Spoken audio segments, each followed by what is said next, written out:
Howdy pards, Mr. Holster here, and my whole premise for this video may be totally wrong, but just cut me some slack and listen to it, and you can decide yourself in the comments section down below. We'll talk about that later. But this is what I think happened, and you can't make this stuff up. But let me premise this, that I could be totally wrong because I don't work at SIG, so yeah, I don't have a clue, right? Okay.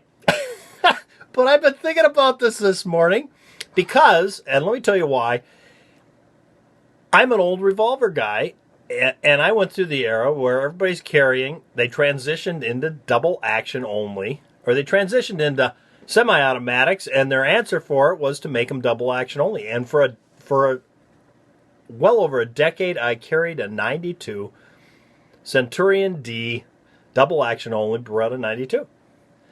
The shortened barrel version. Any rate, and I was thinking about this morning, because in my last video, I said at the end of it, if you want to be in my contest, you should check that. I'll put a link right up here. I'll put a link to that video. I gave you a chance to get in my contest, and all you had to say was SIG 320. I wish I could get one for $207. Yeah. But I had a Freudian slip and said SIG 250. I wish I could get one for $207. And actually, I really wish I could have. I really wish I could now.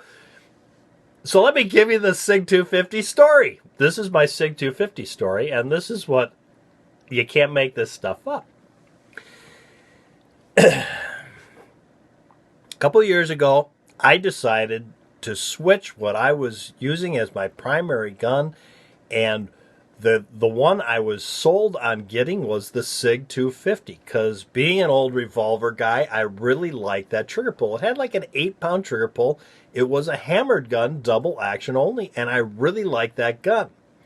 And what held me up on it, on deciding, and I kept thinking about it for the longest time, I must have thought about this for a year. What held me up is the SIG mags were so expensive versus a Glock mag. Okay? And I thought about it, and I thought about it, and then I decided, you know what? I'm pretty sure they're going to discontinue this gun, because I don't see, it seems to be harder and harder to find, not very popular, and I bet they discontinue this, and I decided, no, I'm not going with that, and I went with the Glock instead. Yeah, I did. I admit it. And part of the reason I went with the Glock was I'd carried a Glock for quite a while. That was, anyway.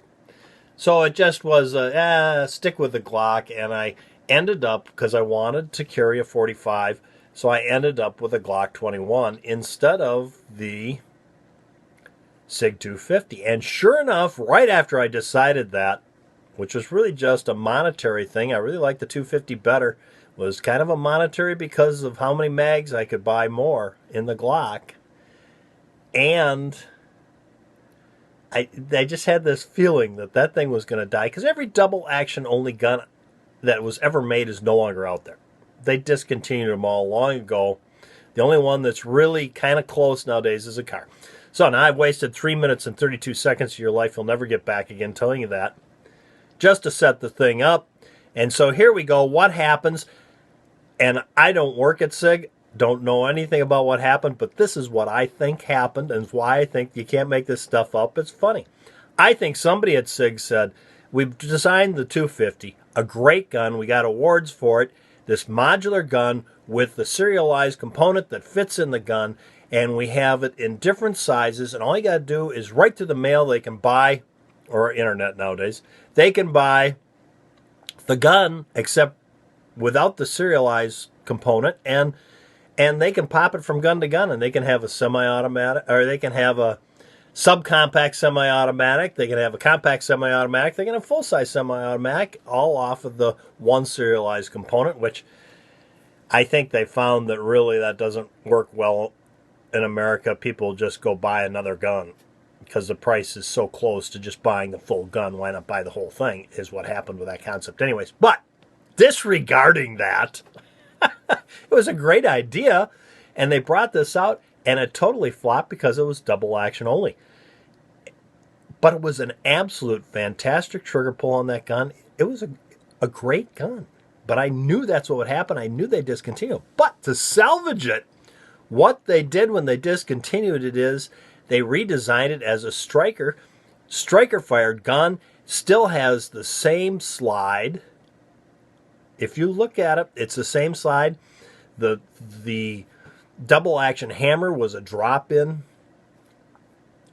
It is. It's the same gun, same plastic components, same magazine. They just changed basically the fire control and the striker, which interchanged out on the parts they already had. They designed it to interchange on those, so they didn't have to change their machining on the slide or the body of the thing, and they could go to a striker fire because that's what people want.